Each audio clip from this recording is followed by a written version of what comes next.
오늘 그 성가대 찬양은 편곡이 된 것 같습니다. 아는 노래가 섞여서 굉장히 은혜로운 찬양 감사합니다.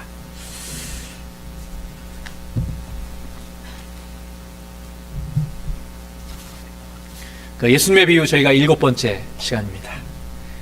비유의 뜻을, 비유가 가진 뜻을 좀 더 잘 이해하기 위해서는 그 비유를 왜 하나님 주님께서 그런 비유를 드셨는지 그 비유의 배경을 좀 이해하는 게 필요합니다. 그래서 오늘 본문의 배경은 이렇습니다. 성경을 가지시고 앞으로 집에 가서 한번 좀 더 보시기 바랍니다.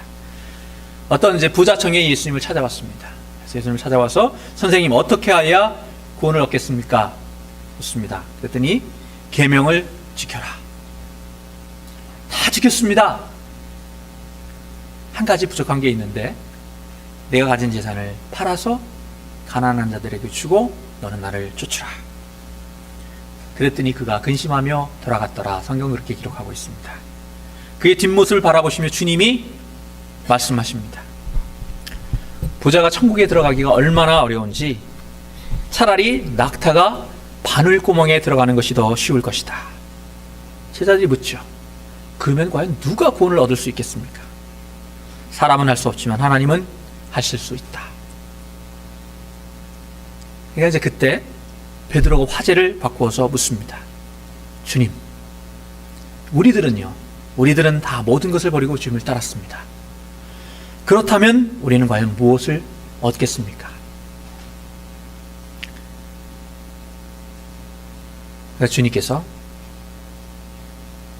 세상이 새롭게 되어 인자가 자기 영광의 보좌에 앉을 때에 나를 따르는 너희도 12보좌에 앉아 이스라엘 12지파를 심판하리라. 또 내 이름을 위하여 집이나 형제나 자매나 부모나 자식이나 전토를 벌인 자마다 여러 배를 받고 또 영생을 상속하리라. 그러나 먼저 된 자로서 나중되고 나중된 자로서 먼저 될 자가 많으니라. 이렇게 답하셨어요. 이 마지막 말씀, 그러나 다음의 말씀이 굉장히 어렵습니다. 먼저 된 자로서 나중되고 나중된 자로서 먼저 될 자가 많으리라. 이 말씀을 주님께 설명하시기 위해서 드신 비유가 오늘 본문입니다. 제가 오늘 주일 오후부터 오늘 오후에 성경 공부가 시작되는데 여러분 성경을 공부하는 이유가 무엇입니까? 왜 우리가 성경을 공부해야 합니까? 이게 제자 훈련 너무 좋은 거지만 이 문제가 있어요. 이 지식을 쌓는 머리에 집어넣는 데 중점이 가 있기 때문에 그 필요하지만 어디까지 나가야 됩니까? 거듭나기 위해서입니다. 우리 성경을 공부하는 이유, 하나의 말씀을 우리가 공부하는 이유는 거듭나기 위해서입니다. 거듭난다는 게 뭐냐? 쉽게 다시 태어난다는 얘기지만 바뀐다는 얘기예요. 뭔가 바뀐다는 얘기입니다. 예전과는 달라진다는 얘기입니다.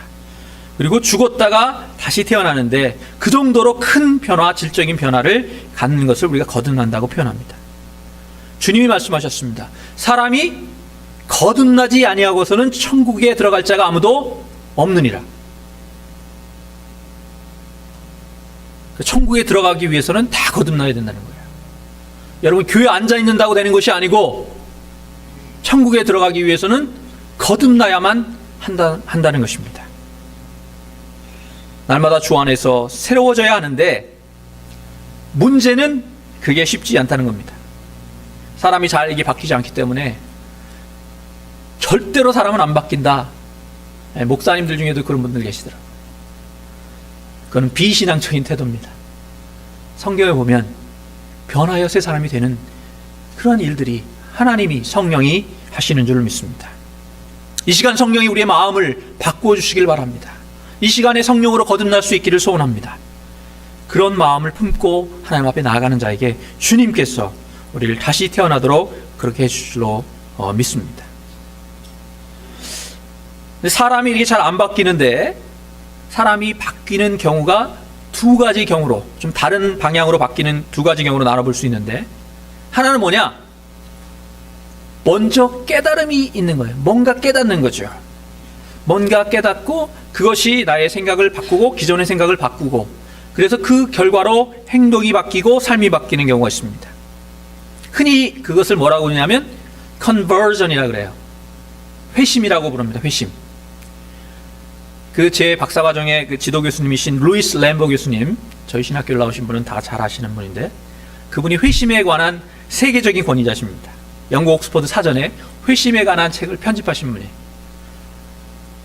이런 걸 회심이라고 그럽니다. 뭔가 깨달음이 있어서 내 생각이 바뀌고 행동이 바뀌고 삶이 바뀌는 거. 근데 두 번째는 좀 다른 방향입니다. 이건 뭐냐면 행동이 먼저 바뀌는 거예요. 어떤 이유에서든 행동이 먼저 바뀌는 겁니다. 행동이 바뀌면 그것이 습관이 되고, 그래서 삶이 바뀝니다. 그리고 그 결과로 연결된 우리 생각이 바뀌게 되는데, 행동주의 심리학자들이 주로 말하는 조건반사라는 게 그 대표적인 예입니다. 그래서 종을 치고 곧이어 먹을 것을 주면, 그걸 반복하면 나중에는 먹을 걸 주지 않아도 종만 치면 침을 흘리게 된다. 이게 조건반사, 아주 과학자들이 얘기하는 것인데, 성경에도 이 두 가지가 다 나와요. 두 가지가 다 나옵니다. 우리가 바뀌려면 이 두 가지 방법이 가장 대표적인 방법이라는 거죠. 항상 기뻐하라, 쉬지 말고 기도하라, 범사에 감사하라. 뭘 것 같아요? 이 말씀은 먼저 우리의 행동과 태도를 바꾸라는 거죠. 그래서 기뻐할 수 없지만 기뻐하고, 감사할 수 없지만 감사하라는 겁니다. 기뻐할 수 있을 때만 기뻐하는 게 아니고, 기뻐할 수 없을 때도 억지로라도 기뻐하고 억지로라도 감사하라는 거죠. 그러면 어떻게 된다는 거예요?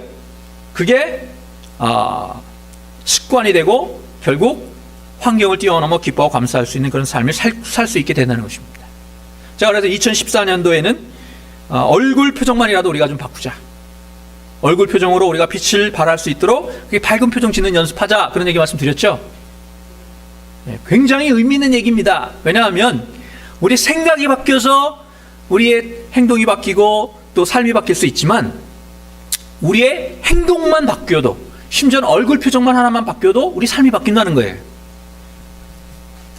여러분 자꾸 웃는 연습 해보라고 하셨는데 해보셨어요? 해보신 분 손 들어봐 주세요. 예, 저도 해봤습니다. 거울 보고. 예, 해보시기 바랍니다. 제가 제 얼굴이, 제가 웃는 얼굴이 어떤지 잘 모르잖아요. 예? 거울 보고 연습하시기 바랍니다. 주름이 생길까 봐. 예. 또 연세가 드시면 또 그런 걱정이 있네요. 예. 그런데요, 보니까 억지로라도 웃으면 우리가 자연적으로 웃는 얼굴 근육의 90% 이상이 움직이게 된다고 합니다. 과학자들이 얘기하는 거예요. 그리고 그러면 우리 마음은 자연적으로 웃는 것과 그 다음에 내가 억지로라도 웃는 것하고를 거의 구분 못한대요. 그래서 거의 같은 효과가 난다는 겁니다. 거의. 그래서 웃으면 복이 와요 라는 말 옛날에 있었는데, 그게 굉장히 과학적인 근거가 있다는 거예요. 여러분 보시기 바랍니다. 항상 웃고 즐겁게 사는 사람하고 인상파하고 달라요.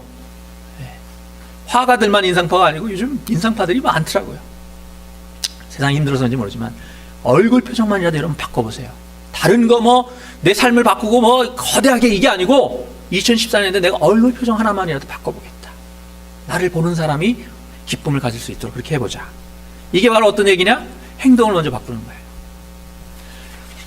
근데 성경을 보면 예수님께서 반대로 뭔가 우리에게 깨달음을 주시기 위해서 기존의 잘못된 생각들과 습관들과 관습들, 전통을 과감히 깨는 그런 도전의 말씀과 그러한 도전의 행동을 보여주신 경우가 많이 있습니다.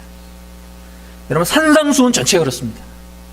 산상수훈에 보면 기존에 너희들이 이런 말을 들었지만 그러나 나는 너에게 말한다. 산상수훈은 그렇게 하고 있어요. 그런 형식을 갖고 있어요. 또 예수님께서 손 마른 사람을 고치셨는데 굳이 어느 날 고치셨어요? 굳이 안식일에 고치셨습니다. 왜 그러셨을까요? 손 마른 사람 그거 하나 고쳐주는 것만이 아니라 그것을 넘어서서 그것을 통해서 또 안식에 대한 잘못된 인식을 고쳐주시고 바로잡기 위해서 그렇게 하셨습니다. 제자들의 발을 손수 씻어주시면서 먼저 된 자 선생이 과연 어떻게 섬겨야 하는지를 보여주셨습니다. 자, 오늘 본문도 그 연장선상에 있습니다. 과연 먼저 된 자가 어떻게 해야 하는지 굉장히 충격적인 방법으로 우리에게 도전하고 계십니다. 오늘 본문은 아주 은혜롭게 출발합니다. 한 포도원 주인이 이제 일꾼이 필요했습니다. 그래서 장터에 나가서 놀고 있는 일꾼들을 불러오게 되는데 시간마다 나가서 사람들을 불러옵니다. 산호세는 어떤지 제가 잘 모르겠습니다. 제가 살던 그 샌프란시스코 신학교 기숙사 근처에 가면 그렇게 사람들이 아침이면 모여있는 곳이 몇 군데 있습니다. 주로 홈디포 근처라든지 하면 있습니다. 그래서 이삿짐을 나르든지 뭔가 좀 힘든 허드렛 일을 할 때면 그곳에 가서 그곳에 가면 이 불러주기를 기다리는 사람들이 모여있는 곳이 있습니다. 어떨 때는 가면 한두 명 나는 필요해서 갔는데 여러 명이 달려들어서 좀 곤란할 때도 있습니다. 오늘 본문의 포도원 주인도 바로 그런 곳을 찾아가는 것 같습니다. 여러분, 주님께서 비유를 드실 때 아주 구체적이고 실제적이고 일상적인 실제 상황에서 있을 수 있고 또 일어났던 일들을 들어서 설명하기를 좋아하셨습니다. 여러분, 선한 사마리아인의 비유, 강도 만난 비유, 이것은 당시에 실제 있었던 일, 그래서 굉장히 유명한 이야기를 주제로 삼아서, 재료로 삼아서 드신 비유다, 이렇게 학자들이 보고 있습니다.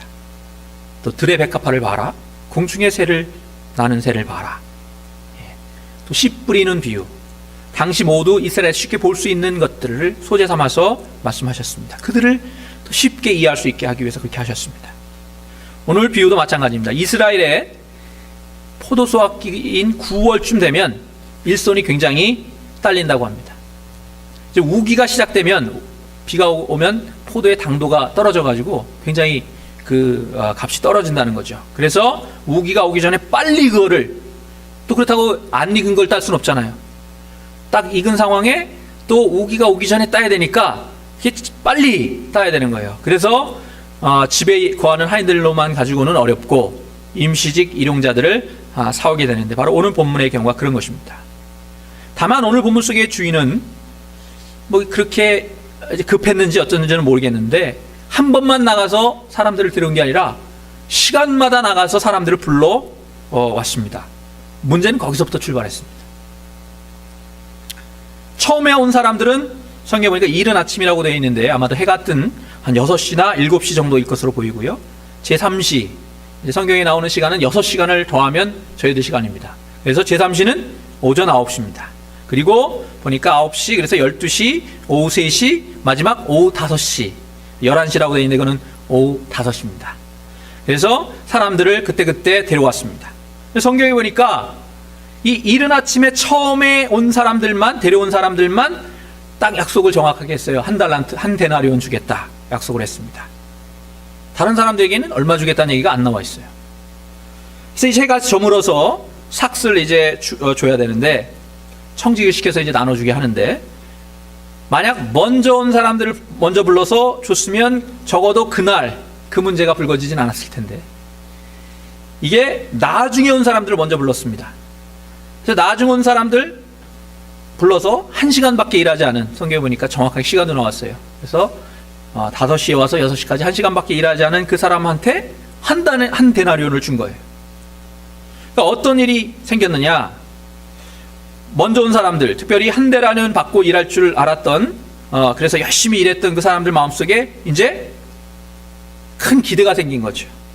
저처럼 계산이 빠른 사람은 작 계산을 합니다. 1시간 일하는 사람이 한 데나리온, 난 8시간 일했으니까 몇 데나리온이요?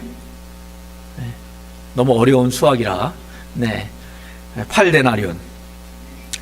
그런데 똑같이 한 데나리온을 주는 겁니다. 그러니까 그들 마음속에 원망하는 마음이 싹 텄다. 그래서 급기야 주인에게, 나중에 온 이 사람들은 1시간밖에 일하지 않았는데 한 데나리온을 주시더니 종일 수고하며 더위를 견딘 우리에게도 한 데나리온 주신다는 게 말이 됩니까? 그렇게 따집니다. 그때 주인이 말합니다. 친구여, 내가 잘못한 것이 없어. 내가 이미 한 데나리 약속을 했고 그 약속대로 한 데나리를 줬는데 뭐가 잘못했어? 당신의 몫이나 가지고 가시오. 나중 온 사람들에게도 똑같이 은혜를 베푸는 것이 내 뜻이오. 그리고 다시 한번 이와 같이 나중된 자로서 먼저 되고 먼저 된 자로서 나중되리라. 이 말씀을 덧붙이심으로 비유를 마치셨습니다. 자, 이제 오늘 비유의 말씀은 먼저 된 자들이 과연 어떻게 해야 하는지를 보여주시기 위해서 드신 비유라고 볼 수 있습니다. 초점은 거기가 있습니다. 사실 우리도 초점을 거기에 맞춰야 합니다. 이들의 문제가 무엇이었습니까? 이 사람들이 나쁜 사람들이? 아니에요.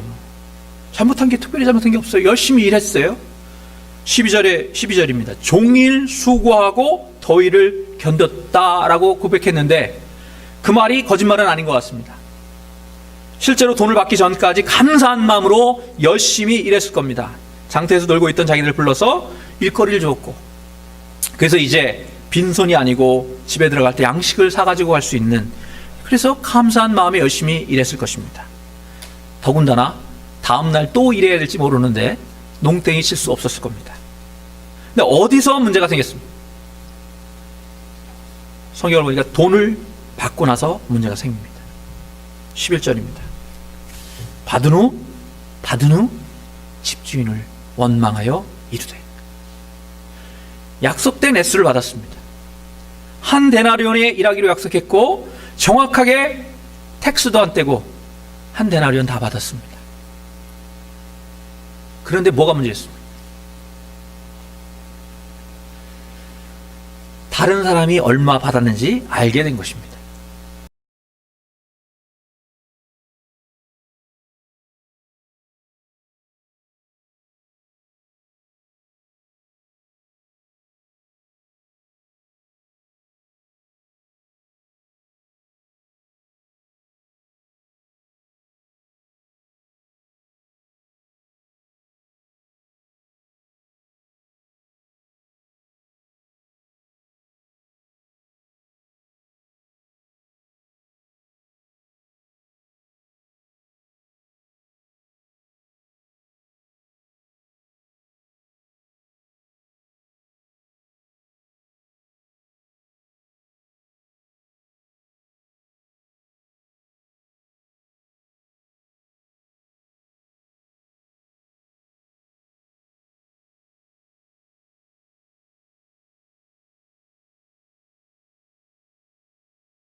차라리 벙어리 만들어 주십시오. 저를 벙어리 만들어 주십시오. 그렇게 기도해 봅니다. 저에게 새로 나오신 분들 가운데 열심히 섬기시는 분들이 계십니다. 그러면 먼저 된 자들이 어떻게 해야 합니까? 주님, 제가 저분들이 더 열심히 섬길 수 있도록 거름되게 해주세요. 바람막이 되게 해주세요. 오직 주님의 영광만이 드러날 수 있도록, 그들과 하나가 되어 일할 수 있도록, 그리고 그분들이 앞서갈 수 있도록 이름 없이 빛도 없이 뒤에서 섬기게 해주세요. 그리고 그것만으로 기뻐하며 감사하게 해주세요. 우리가 그런 기도 드려야 되잖아요. 반대로 나중된 자들은 어떤 자들을 섬겨야 합니까? 그동안 어떻게 했길래 이 모양 이 꼴이야? 그게 아니고 그 어려운 가운데서도 교회를 지키신 분들, 그 귀한 분들 내가 섬겨드려야지. 많이 지치시고 힘드셨을 텐데 조금이라도 힘이 되드려야지. 그분들이 상처받지 않도록, 시험에 들지 않도록 난 그저 이름 없이 빛도 없이 말 없이 부족한 부분 찾아서 그것 섬겨드려야지. 조금이라도 짐이나 부담이나 상처가 되지 않도록 나를 죽여서, 나를 녹여서 저분들과 내가 하나가 되어야지.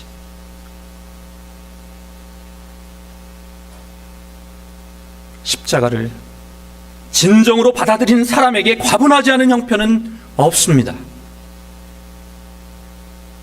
내 눈에 아직도 무언가 미흡함이 보인다면, 그리고 그것 때문에 불평과 원망이 생긴다면 그것은 내가 아직 주님의 십자가 자리에 이르지 못한 까닭입니다. 예수를 따르는 길은 뭔가 얻는 길이 아닙니다. 이미 내게 주어진 천국, 주님과 하나 되어 그분을 섬기는 그 기쁨의 천국을 누리기 위해서 눈을 뜨는 것입니다. 어떤 분들이 저에게 그러십니다. 작은 교회 섬기느라고 힘드시겠다. 그럼 제가 겉으로는 네, 그렇죠 라고 답하지만 속으로는 이렇게 대답합니다. 아닙니다. 저는 행복합니다.